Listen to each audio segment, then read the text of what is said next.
Elizabeth Rosamond Taylor was born on February 27, 1932 to Francis and Sarah Taylor in London, England. When Elizabeth was just 3 years old, she began dancing. She put on a recital for the British princesses Elizabeth and Margaret. When young Elizabeth was just 7 years old, the Second World War broke out, forcing her family to flee the United States, where they relocated to Los Angeles. A family friend suggested that Elizabeth should try acting, and immediately her success began. Elizabeth signed with Universal Studios and was in her first movie, There's One Born Every Minute, in 1942. Within a year, Elizabeth signed with MGM Studios and starred in Lassie Come Home and The White Cliffs of Dover.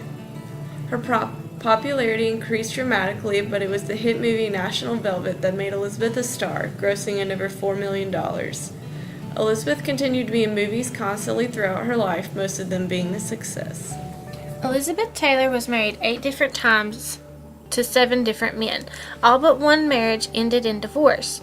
Taylor was married to Conrad Hilton Jr. for 8 months, Michael Wilding for 5 years, Michael Todd for 1 year, with the marriage ending in his death. Next came Eddie Fisher for 6 years, Richard Burton on and off for 12 years, John Warner, a senator in Washington, for 6 years. Her last marriage was to Larry Fortsinski and ended after 5 years. In her later years, Taylor suffered from many injuries to her back and neck. She also suffered from a benign brain tumor and skin cancer. She had 3 main doctors throughout her life: Dr. Michael Roth, her personal physician, Dr. William Skinner, and Dr. Michael Gottlieb. In order to alleviate her pain, her doctors wrote her multiple prescriptions, but her intake of medicine soon became a problem. It was reported that in less than a year, in 1981, Taylor was written over 300 prescriptions, each for at least 30 pills.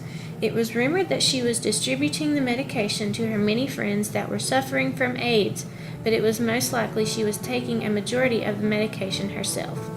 Eventually, she was charged with having over 24 medications, including Xanax, Ritalin, and Valium, in her system.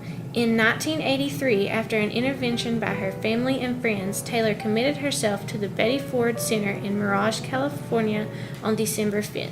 She hated it at the clinic because she was not treated like a star, and she never fully recovered from her many addictions. In the early 1980s, Elizabeth Taylor found a calling beyond the acting profession, one that was close to her heart: AIDS activism. During her time as an activist, Taylor founded 2 different research foundations for AIDS and lobbied for government-funded AIDS research. In 1981, the disease known as Gay-Related Immune Disease, or GRID, was identified, which began a national stigma towards those identified as homosexual. And in 1985, Taylor's friend and movie star Rock Hudson was diagnosed with AIDS. Taylor's concern about the health of her friend is what got her interested in what was being done in regards to research and prevention. After Rock Hudson publicly came out, Elizabeth Taylor met with Dr. Krim in order to become more knowledgeable about the effects of the disease. Once she became more knowledgeable, Taylor started campaigning for government-funded AIDS research.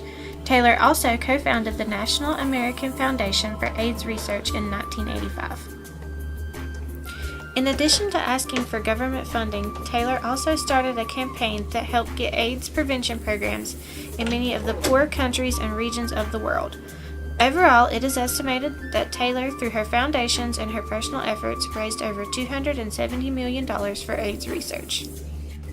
But Elizabeth Taylor did more than just try and get AIDS research funding. She helped to bring it into a public sphere and worked on lessening the stigma surrounding the disease. By standing up in Congress multiple times and telling the nation's leaders that their lack of funding for a disease that affected the American population was morally wrong, she showed that the politicians weren't working for the good of the American public. With Taylor's constant campaigning for AIDS research, she showed that it wasn't just a disease of homosexuals, but also of poor nations, and her desires to help research the disease showed that the disease wasn't just an issue for one type of person.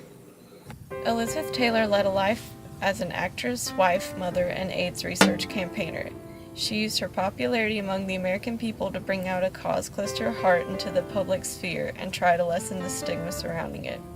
She worked tirelessly and endlessly on all the issues in her life.